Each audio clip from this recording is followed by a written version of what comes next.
Hello guys and welcome back to Cooking with Sadaf. Today I'm gonna show you how to make these amazing SABLE cookies that are jam filled, so delicious and easy to make.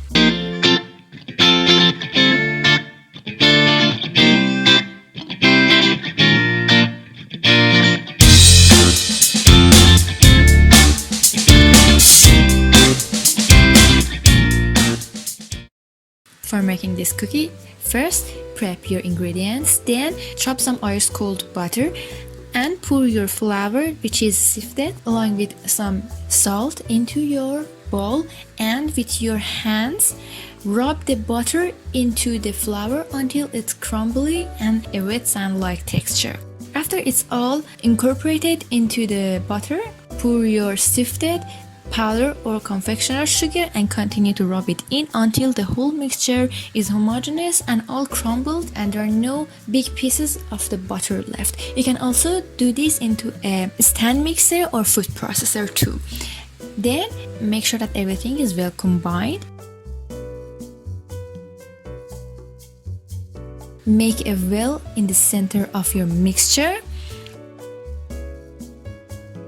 Add your egg yolks along with some vanilla extract, which is not necessary. You can use any other extract that you like using a spatula, or here if you have a stand mixer, use your paddle attachment.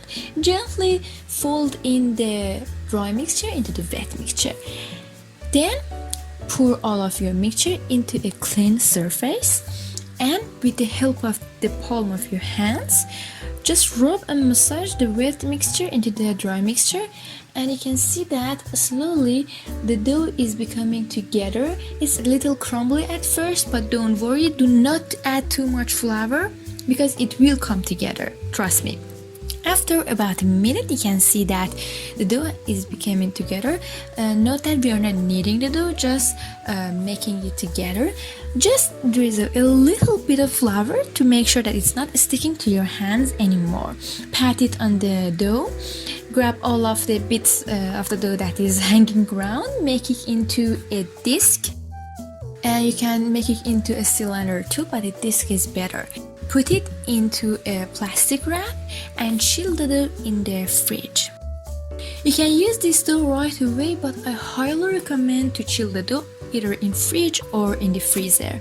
After your dough has been chilled, put it about 5 or 10 minutes out of the fridge to make it reach to the room temperature so it's easier to roll it.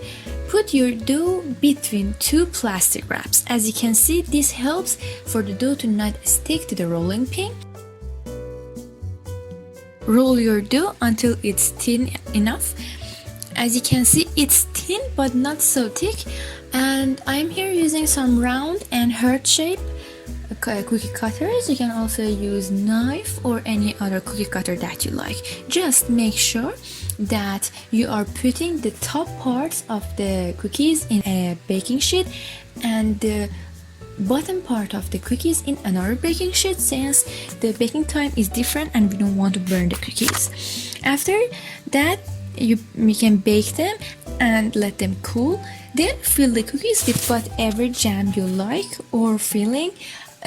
I had some cherry jam and carrot jam in my hand. Unfortunately, I didn't have raspberry jam, but I think that would be really delicious. Put about a teaspoon of the jam on the center and gently press the top part. I hope you have enjoyed this cookie. If you like, don't forget to subscribe, hit the like button and turn on the notification bell. Thank you so much for watching.